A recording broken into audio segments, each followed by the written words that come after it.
Kaway mga kananay! For today's video, ayan at isi-share ko sa inyo ang aming ulam for tonight at ito nga ang pindang damulag ng Pampanga. Alam kong bago sa inyong mga pandinig ito nga pindang damulag pero ito po ay Cara beef tocino in English. So mga kananay, ang salitang Kapampangan na pindang po ay tocino at ang damulag naman po ay kalabaw. Di ba't naalala natin nung mga bata tayo, lagi tayong sinasabihang baby damulag or damulag ka na, ganyan. Yung pala kalabaw pala yun mga kananay. Ngayon ko lang naalaman nung ako'y nakapangasawa na ng Kapampangan. Ang pag-prepare ng pindang damulag ay tulad lamang po ng tipikal na tocino na nakasanayan natin mga kananay, no? Ang kaibahan lamang po bilang ang meat na ito ay kalabaw, kailangan lang po siyang pakuluan ng mas mahabang oras kesa doon sa pindang na nakasanayan natin or tocino na nakasanayan natin. Ang ginagawa naming technique dito mga kananay ay hinihiwa namin siya ng mas maliliit para naman mas mabawasan yung pagpapakulo sa kanya. Siguro mga kananay, aabutin din to ng mga 45 minutes sa pagpapakulo and yun nga, malambot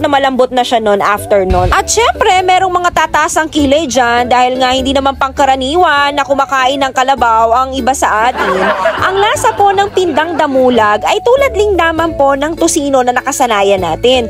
Ang kaibahan lang po, meron pong konting sipa ng parang sourness ang pindang damulag. Meron po siyang konting asim. Siguro po yun yung pawis nung kalabaw. Sarap! But kidding aside mga kananay, no, kapag kayo po ay nagawi dito sa Norte, specifically dito sa Pampanga, it's a must na matikman nyo talaga itong pindang damulag na ito dahil isa ito sa kanilang mga pinagmamalaki na mga delicacies. At syempre, mawawala ba ang bahaw na kanin na ilalagay mo sa pinaglutuan ng tocino? Kami lang ba mga kananay ang gumagawa ng ganito? Di ba't napakasarap? Bubudburan mo lang ng konting asin at pak na ang kanin mo. At syempre, di ba, kailangang ternuhan ang tocino na yan. Perfect lalo kapag meron kang pritong talong on the side at okra. Samahan mo pa ng masarap na suka with pipino. Ay, talaga namang kananay, ang sarap kumain. Talagang sirang-sira ang diet mo at mapapasabi ka naman talagang